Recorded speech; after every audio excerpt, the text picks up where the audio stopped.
Olá, bem-vindo à nossa terceira parte do mini curso sobre as introduções e as primeiras noções de Scilab. Nas outras duas partes nós tivemos uma visão geral sobre o Scilab e a manipulação de alguns itens matemáticos úteis, como matrizes e vetores, que serão muito utilizados na nossa disciplina. Nós vimos ainda funções de entrada e saída de dados no Scilab, como é feita essa comunicação entre Scilab e usuário, e por fim, alguns comandos úteis na elaboração e confecção de gráficos. Nessa última etapa, nós veremos como criar funções no Scilab e, além disso, a manipulação de equações não lineares no software livre Scilab. A primeira coisa que nós precisamos definir no Scilab são as funções que são utilizadas para cálculos no Scilab. As funções, elas guardam um conjunto de instruções que devem ser executadas para cálculos, para criar rotinas dentro do meu Scilab. As nossas funções, elas podem ter a extensão SCE, e nós falamos dessas extensões na nossa primeira aula, onde eu tenho um arquivo de execução direta e eu tenho arquivos de função SCI, que são arquivos para funções para carregar na memória. Nós utilizamos muito as funções SCE, nós faremos funções que são carregadas diretamente, executadas diretamente no nosso código, no nosso programa. E os nossos programas, eles têm a seguinte configuração: nós temos instruções, dentro dessas instruções nós utilizaremos a função ou nós executaremos a função. Quando a gente executa a função, o meu comando ele vai entrar dentro desta função que eu estou definindo, seguir um conjunto de instruções para cálculos e atividades que devem ser realizadas e me retornar variáveis de saída desta função.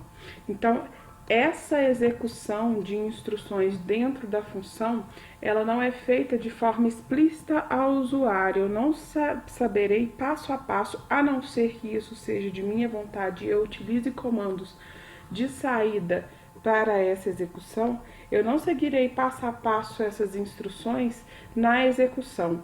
O Scilab entra na função, executa essa função, realiza uma série de instruções e retorna, então, valores ou variáveis que devem ser definidas para o meu programa como um todo. Aqui nós temos um exemplo de função no Scilab, uma estrutura geral, onde na verdade nós temos variáveis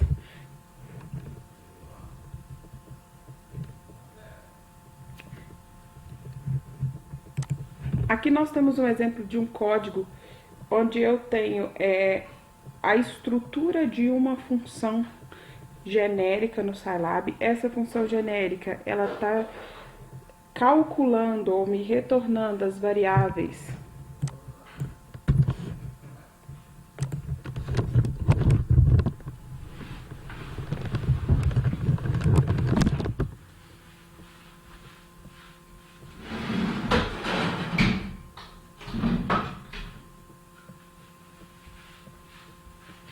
Aqui nós temos o exemplo de uma função genérica no Scilab, uma função que calcula as variáveis SCI_1, SCI_2, que são variáveis genéricas. Notem que eu uso também os comentários para que você compreenda o que é esse código, o que ele me apresenta. Então, tudo que está em verde nesse código, ele não executa qualquer ação no Scilab, ele é apenas um comentário para que o usuário compreenda. Essa função, ela tem um nome, que aqui eu coloco como nome genérico, nome função, e ela tem variáveis de entrada que são necessárias para justamente executar esses comandos que eu tenho dentro da função. Os comandos, comando A, comando B, na linha 8 e 9, são comandos genéricos, então todas as funções do Scilab, elas devem ter início e fim, que são definidos por esses comandos function e end function. Quando eu crio uma estrutura de código no Scilab, ao se criar uma função, ela não é necessariamente executada. Para executar essa função, essa execução ela vai estar no corpo principal do meu código, que nós veremos. Para programar funções, para criar programas no Scilab, nós seguimos uma série de comandos, uma série de instruções para criar programas no Scilab com funções específicas, com execução de instruções. Nós vamos seguir um modelinho já pré-programado, um modelinho já pré-estabelecido. Para criar funções no Scilab, nós utilizaremos aqui um modelo já pré-estabelecido, onde eu faço a apresentação do meu algoritmo, e aí notem que esse modelinho, onde eu tenho comentários, tá?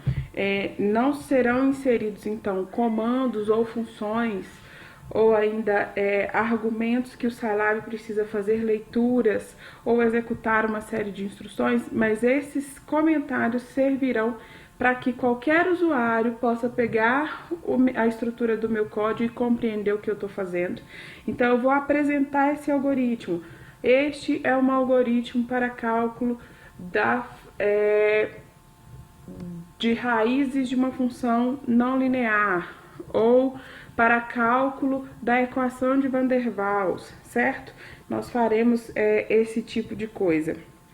Informações sobre o código, sobre a utilização, quem é que desenvolveu, quando foi desenvolvido, isso também é importante, porque os códigos, muitas vezes, o software em si, ele sofre alterações. Se eu pego um código muito antigo, ele foi desenvolvido em uma versão anterior, pode haver alguma modificação em determinado comando que precisa ser atualizada, certo? Então é importante ter essa cronologia, essa identificação temporal também. Nós temos aí o pré-processamento, então, onde eu faço, e aí eu lembro de alguns comandos que a gente viu na nossa primeira aula, como o CLC, que faz a limpeza da tela do Scilab, do console do Scilab, o clear, que limpa a memória, o mod, que vai me informar se eu quero que tenha retornos ou não no console, tá? O lines, que é um comando que eu não citei anteriormente, mas ele limita a quantidade de linhas que serão impressas no console ou deixa isso de uma maneira infinita, que é o que a gente em geral utiliza. Nós faremos nesse pré-processamento, então, a especificação de variáveis internos do Scilab, carregamento de bibliotecas para memória, se eu preciso carregar alguma biblioteca, executar alguma função inicializável, eu preciso carregar esse código, tá? Uma função SCI, por exemplo, que pode ser feita de forma externa àquele programa, então é no pré-processamento que nós fazemos isso. Nós depois declaramos as funções que serão utilizadas para aquele código especificamente, uma função que contém a equação de Van der Waals, uma função que contém o método de Ruji-Kutta e por aí vai. Posterior a essa declaração de funções, aí sim nós faremos o corpo do algoritmo, é onde eu vou chamar a minha função, eu vou executar essas funções, é onde eu informo quais são os dados de entrada, onde eu faço, recebo os dados de saída do Scilab, o que é que o Scilab calculou, eu elaboro gráficos, organizo esses resultados ou na forma gráfica ou na forma numérica, ou peço para imprimir isso no console. Então, o programa principal, ele está aqui no corpo do algoritmo. E aí, por fim, eu coloco e indico que aquele código ele foi finalizado naquele momento. Nós faremos aqui uma breve ilustração dessa mesma estrutura, porém diretamente no Scilab. Essa estrutura, ela vai ser disponibilizada para vocês, tá?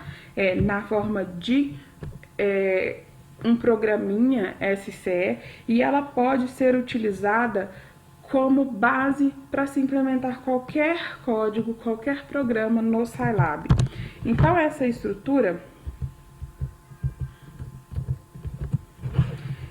ela está aqui nesse programa estrutura, e nós vamos passar por todos esses passos para que nós possamos verificar como é que isso funciona. Posteriormente, esse programa estrutura, ele pode ser comparado com os nossos programas que têm objetivos específicos para simular, por exemplo, o comportamento de um CSTR, para simular o comportamento de um trocador de calor, e aí vocês podem e devem tentar identificar cada uma dessas partes desta estrutura, ok?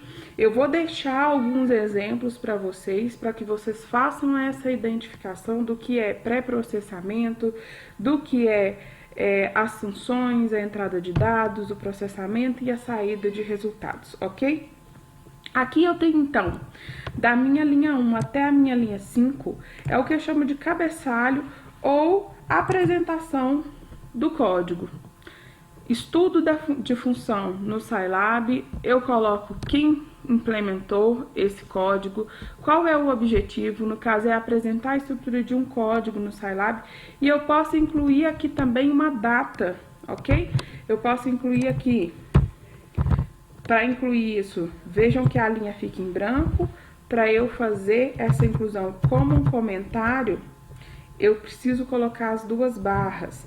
Então, implementado em abril de 2020, certo? Tudo que estiver em verde, o Scilab não está executando nenhuma informação. Essa informação é uma informação visual para o usuário único e exclusivamente, certo? Eu tenho aqui então a parte do pré-processamento, e aí eu já coloquei o que significa cada um desses comandos na forma de comentário na frente do próprio comando. Então, o meu usuário, ele já sabe por que eu inseri cada um daqueles. O CLC que limpa a tela, o Clear que limpa a memória do Scilab, o Mod, onde eu imprimo os resultados na tela, e o Lines, onde eu deixo a tela do Scilab ilimitada para impressão de resultados. Aqui, então, eu vou ter, já corrigindo aqui a minha função, eu vou ter as variáveis que ela executa, sai 1, sai 2, é isso que ela está calculando, o nome da função e as entradas, os dados de entrada que eu preciso trabalhar para aquela função, certo? Eu tenho ainda o programa principal, então, aonde o Scilab vai realmente executar uma rotina de instruções é a partir do programa principal. O programa principal, a primeira coisa que a gente faz é entrada de dados. Não tem como eu calcular nada sem que eu informe o valor de variáveis, de parâmetros e por aí vai. É importante a gente entender que existe uma cronologia nesse código. Eu informo os dados, eu processo o que precisa ser processado, chamando funções, fazendo cálculos, executando instruções, e aí sim eu tenho a saída de resultados. E essa saída de resultados pode ser na forma numérica, seja apresentada no console, ela pode ser feita também na forma gráfica, e por fim eu indico onde o programa encerrou. Eu deixarei alguns exemplos de códigos que nós podemos utilizar na disciplina, ou que eu já tenho utilizado em outros casos. Eu vou deixar esses exemplos para que vocês identifiquem cada uma dessas etapas, onde começa e onde termina o pré-processamento, as funções, entrada, processamento e saída de resultados, ok? Trabalhando com equações não lineares. Nós temos alguns comandos que são exclusivos para equações não lineares, como o fsolve. O fsolve é um comando muito importante, pois ele calcula raízes de equações não lineares. Nós, na modelagem, trabalhamos muito com equações não lineares, na engenharia química de uma maneira geral. Os nossos sistemas são muito representados por equações não lineares e o FSolve ele vai utilizar métodos numéricos para calcular raízes de equações não lineares. Que métodos são esses? Nós temos, por exemplo, não necessariamente no FSolve, tá? FSolve utiliza basicamente o método de Newton-Raphson. Nós temos a possibilidade aí de seleção do método, mas basicamente e como padrão é o método de Newton-Raphson, onde eu informo uma estimativa inicial para uma variável, uma tolerância desejada, e ele, a partir de iterações, vai calcular as raízes desta equação.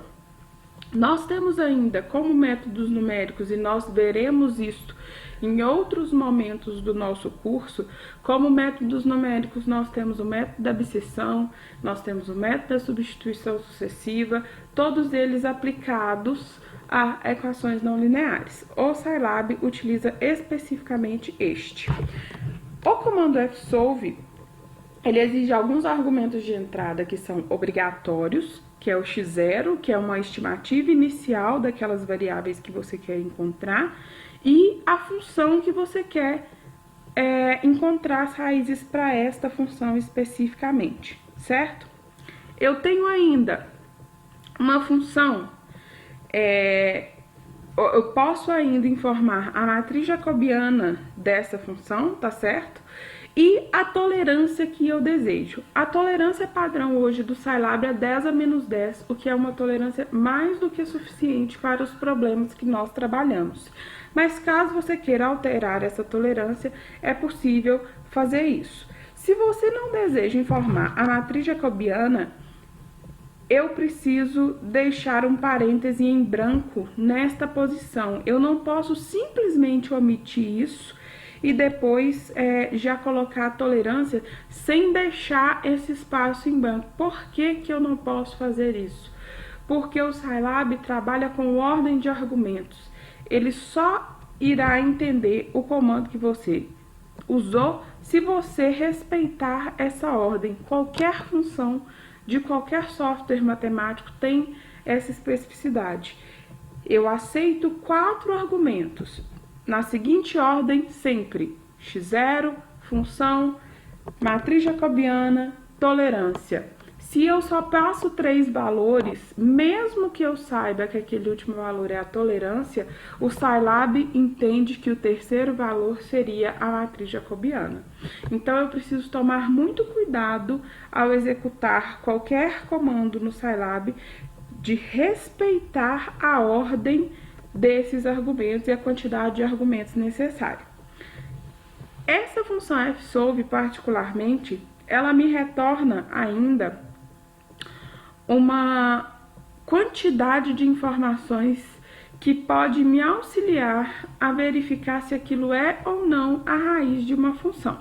Primeiro, quando eu quero encontrar a raiz de uma função, essa função, o que é encontrar a solução ou encontrar uma raiz? É manter uma igualdade. Então, aquela função ela tem que ser igual a 0, certo? Ele me mostra, me retorna como saída o x, tá? E aí, se eu especifico 3 informações, ele me retorna 3. Se eu especifico só 2, ele vai me retornar as 2 primeiras. Ou eu posso simplesmente só querer saber o valor final estimado para aquela raiz. É uma possibilidade. O que eu não posso é querer saber o valor, por exemplo, da função em x, que é o v, sem saber qual é o valor da raiz. Isso é impossível. O Scilab vai sempre me retornar a quantidade de informações específicas para aquela função. Então, ou é só uma, que é a primeira, ou 2 ou 3, ok?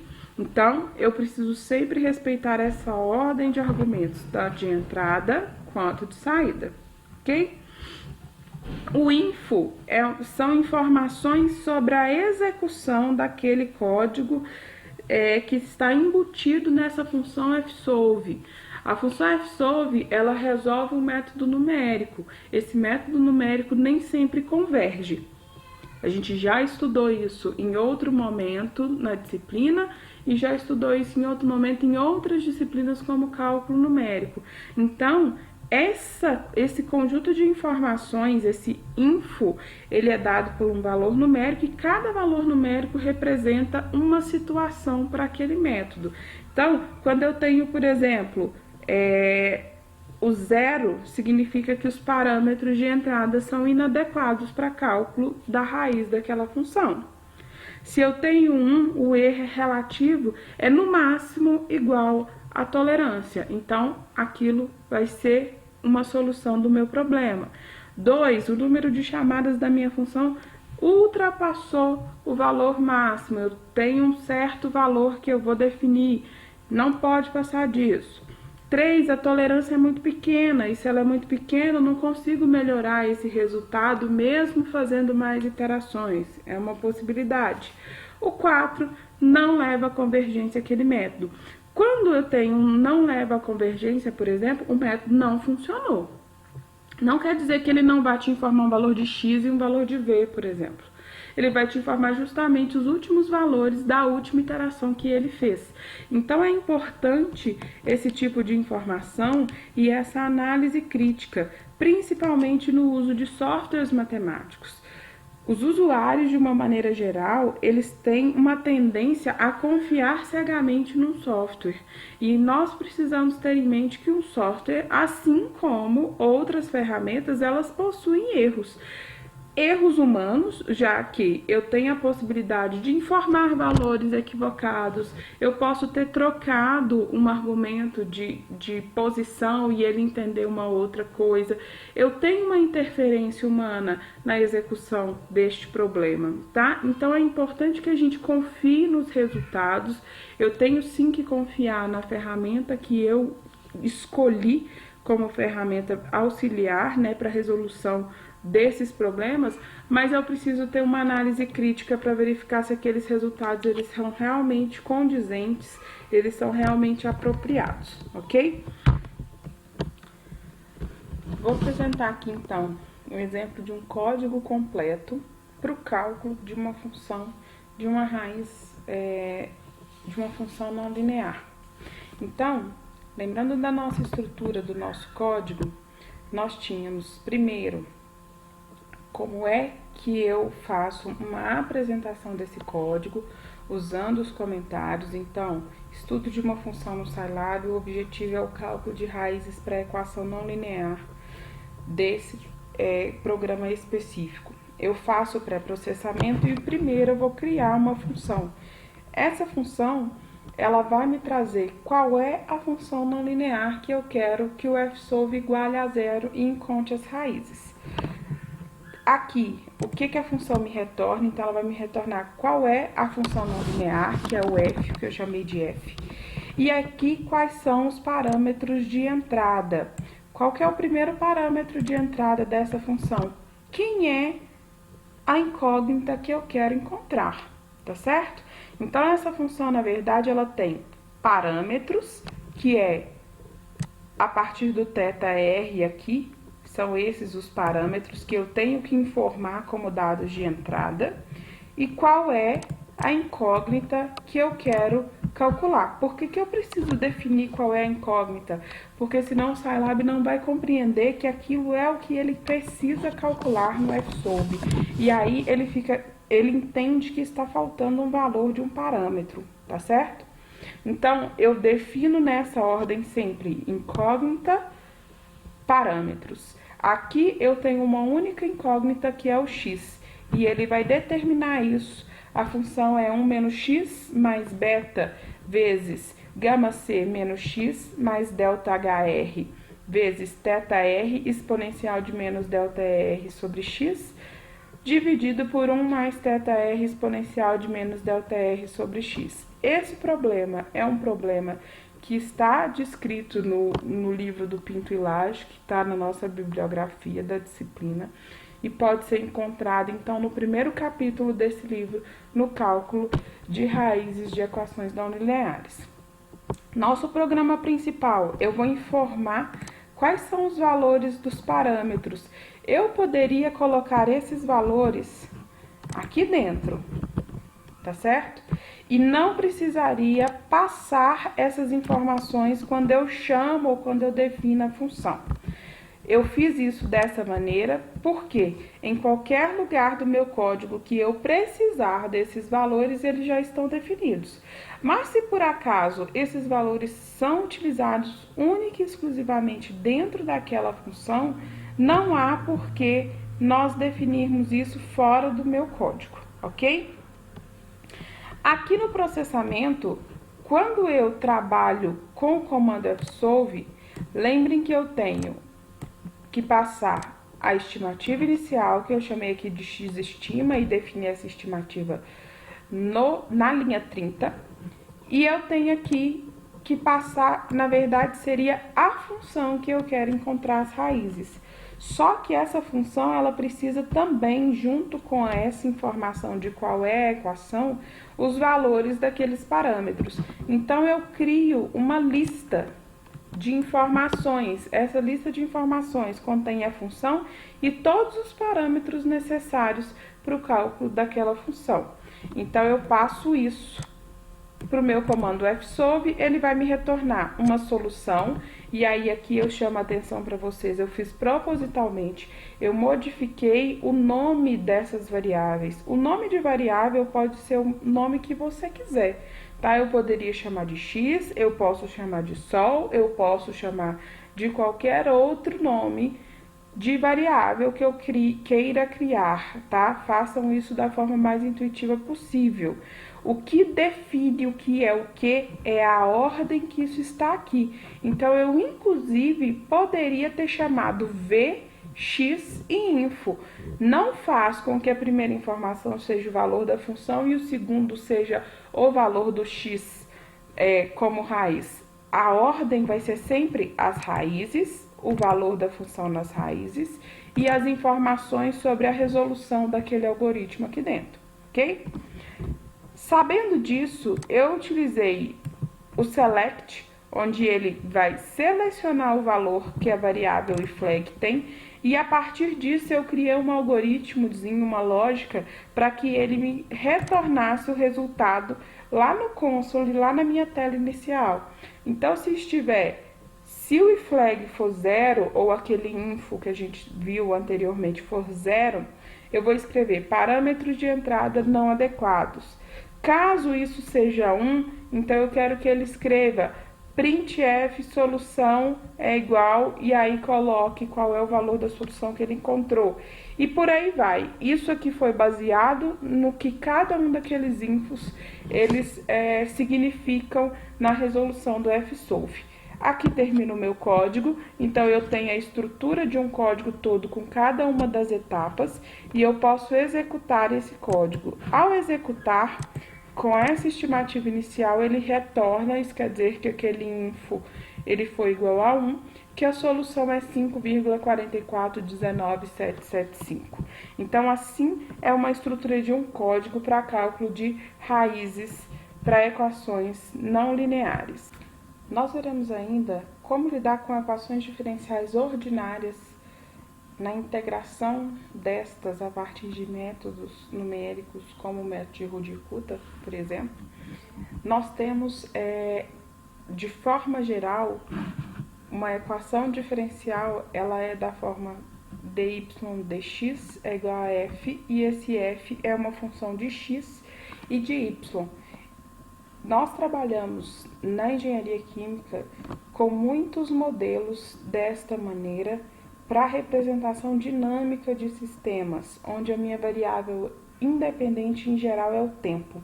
Então, nós trabalhamos muito com problemas de valor inicial, onde eu preciso de uma definição da condição inicial da variável dependente no instante inicial. Nós trabalhamos com o comando ODE para verificação desse tipo de função. Então, aqui eu coloquei um exemplo para vocês fazerem no Scilab, mas nós trabalharemos com outro exemplo de um reator de mistura e eu vou trabalhar em cima dele para especificar quais são as variáveis que eu preciso trabalhar para resolver equações diferenciais ordinárias. Aqui eu faço então um apanhado das informações do comando ODE. Essas informações elas também estão disponíveis na ajuda daquele comando. E para isso, nós trabalharemos então com uma função no Scilab, um algoritmo cuja função é aquela mesma função que nós utilizamos do reator de mistura, que nós utilizamos para cálculo de raízes não lineares. Então, a descrição é feita da mesma forma, o pré-processamento também. Chamo a atenção para a seguinte mudança. Aqui eu poderia continuar com o F, não é um problema. Eu, Ana Maria, adoto o dxdt porque nós conseguimos ter uma familiaridade maior quando eu trabalho com essa notação, sabendo que aquilo ali então é uma derivada de x em relação ao tempo. Então, é essa derivada que ele precisa me retornar quando ele executa essa função, para que o comando ODE, que é o comando que a gente trabalha, ele possa integrar essa função e encontrar uma função, uma descrição do comportamento dessa função, dessa variável x, ao longo do tempo. O que eu preciso descrever e onde é que eu chamo a atenção da mudança da nomenclatura? Quando a gente trabalhou com o cálculo de raízes, a primeira informação que eu passava era qual é a variável daquela equação. Aqui, nós precisamos passar um conjunto de informações. A primeira informação, qual é a variável independente daquela equação, e a segunda informação, qual é a variável dependente daquela equação. Feito isso, nós passaremos também os comandos, os parâmetros que são necessários para a execução daquela função. A estrutura do meu código é bem parecida com a estrutura anterior. Eu defino então os valores para cada uma daquelas funções, só que aqui, exclusivamente para o ODE, eu também preciso definir um vetor de variável independente. Então, nesse caso, eu chamei de T0 o meu tempo inicial de integração, o ΔT, o incremento de tempo que vai ser utilizado por esse comando, ou seja, de quanto em quanto tempo eu vou fazer o cálculo do x, tá? Nesse caso, nós faremos o cálculo do x de 0.01 em 0.01 instante de tempo. E o tempo final que eu quero aquela integração, então eu quero no tempo 10. Feito isso, nós vamos utilizar esses valores para criar um vetor, que é onde eu trabalho aqui na linha 31. Um vetor que se inicia no instante t0, variando com o incremento ΔT, que é de 0.01 em 0.01, até o instante final tf. Além disso, para um problema de valor inicial, eu preciso definir qual é o valor da variável dependente no primeiro instante de integração. Então, na linha 30, eu defino que esse valor vai ser x0 igual a 0. Da mesma maneira, quando eu trabalhei com fsolve, o argumento final do comando ODE, e aí nós podemos ver aqui, a partir do help, quais são os argumentos necessários. Tudo que estiver entre parênteses, entre colchetes, desculpa, são opcionais. Então, essa primeira linha, ela é o básico que eu preciso para resolver uma equação diferencial ordinária. O y0, que é o valor da variável dependente no instante inicial, o tempo inicial, o vetor tempo, ok? Não é o tempo final, é o vetor tempo, com instante inicial, instante final e incremento. E a função. Então, feito isso, nós também teríamos que ter uma função aqui na última posição da chamada da ODE. Como a nossa função também tem parâmetros, então eu fiz da mesma maneira que no fsolve, criei uma lista que carrega a função e também carrega todos os outros parâmetros necessários.